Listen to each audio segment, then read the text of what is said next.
Presidente, gusto en saludarlo. Buen día, gracias por la oportunidad. Buenos días a usted y a su auditorio. Gracias, presidente. Ha sido usted, siempre lo fue como presidente, lo fue o lo ha sido especialmente como expresidente, muy cuidadoso con las palabras, Ernesto. De ahí yo le digo, no hay un sobredimensionamiento, no hay algo de exageración al decir que la reforma al Poder Judicial destruirá al sistema judicial mexicano y con ello enterrará la democracia y lo que quede del frágil Estado de Derecho. No hay un tono de exageración en esa afirmación. Por supuesto, sí, pero no creo que sea una opinión exagerada. Estoy hablando de un riesgo que se puede materializar dado el contenido de esa reforma. Un requisito de cualquier democracia real es no solamente que haya elecciones libres y con condiciones de competencia equitativa, sino también que haya un tercer poder.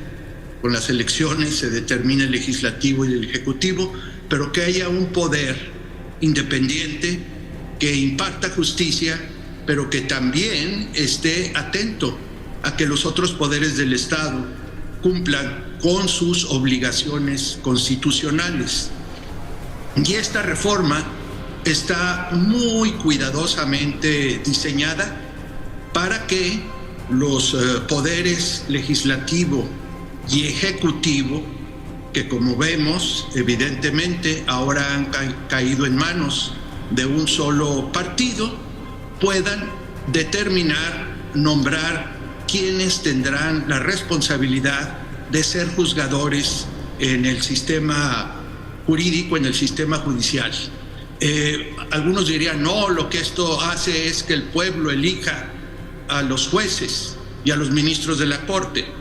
Bueno, eso es una postura absolutamente demagógica. Si se estudia la reforma, claramente es un mecanismo para decirle a la gente, ustedes van a elegir los jueces, entonces eso es democrático. No, eso no es democrático. La Constitución y el funcionamiento de cualquier democracia dice que el Ejecutivo y el Legislativo deben cumplir sus funciones. Y una de esas funciones es asegurarse que se proveen los medios y las reglas para que exista un poder judicial independiente. Y una vez que ese poder judicial independiente existe, se le deja actuar. No se le intimida, no se le insulta, no se le amenaza. Y como efectivamente el Poder Judicial ha actuado en algunos casos importantes con independencia, ahora se trata no solamente de hacer una venganza, que es realmente terrible, es atroz, sino además decir de ahora en adelante, con una fachada de democracia, el Ejecutivo y el Legislativo van a controlar quienes aplican la justicia en nuestro país. Sí. Y eso, simplemente cuando usted tiene un partido oficial que se ha convertido este partido, que puede además manejar el Poder Judicial, se llama en términos simples tiranía. Y si usted tiene tiranía, entonces no tiene democracia. Por eso afirmo con absoluta convicción que lo que ha sucedido la trágica semana pasada es que se han sentado bases para que México se convierta en una tiranía. Es el riesgo, pero es un riesgo que existe hoy en día con altísima probabilidad. Y no podemos depender como nación, como ciudadanos, de la buena fe que nos digan, no se preocupen, después de todo vamos a incluir en las listas por las cuales los ciudadanos habrán de votar, pues la gente que cumpla con los requisitos indispensables. Porque para empezar, los requisitos de ser parte de ese servicio judicial se están degradando considerablemente. Se está destruyendo la carrera judicial en términos prácticos. Así que no podemos tomar como buena esa palabra. Sí. Y en cuestión de instituciones, usted no toma la palabra. Las instituciones se construyen sobre bases legales y constitucionales realmente sólidas. Pero además tiene otros aspectos absolutamente escandalosos. ¿Cómo se va a determinar la administración judicial? Allá voy, Ernesto. Faltan las leyes reglamentarias. Tenemos la reforma, tenemos el marco general, faltan las leyes reglamentarias. Bueno, pero mire usted, un principio básico es que todo debe estar protegido por la Constitución. Y si usted hace una Constitución en esos aspectos, que de entrada le da la capacidad de construir una tiranía apoyándose en el Poder Judicial, por favor, y si ya se usó una mayoría calificada para cometer este terrible atropello contra la legalidad y contra la nación, ¿qué confianza pueden tener los ciudadanos de que van a usar, ahora nada más van a necesitar la mayoría absoluta, el 50% sí, más uno? No van a necesitar tácticas gangsteriles como las que se usaron en el Senado para alcanzar la mayoría calificada.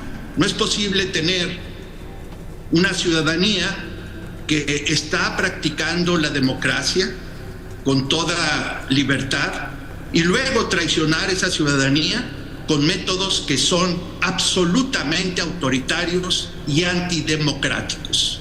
Pero, ¿y entonces, Ernesto, se acabó la democracia en México? ¿Se acabó el país? No, yo dije que es un alto riesgo, sí, pero que se han sentado las bases muy claras para, en vez de democracia, tener una tiranía, que se está destruyendo una democracia que nos construyó, se fue construida con el esfuerzo y el concurso de muchos mexicanos a lo largo de muchas generaciones. Yo fui al final parte de ese proceso, pero no fue cosa, por supuesto, cosa mía. Había gente que había estado en las calles, en el Congreso, en la opinión pública, en la ciudadanía, en la sociedad civil, clamando por democracia. Y finalmente alcanzamos algo de lo cual los mexicanos podíamos decir, por fin vivo en un país democrático. ¿Y qué sucede?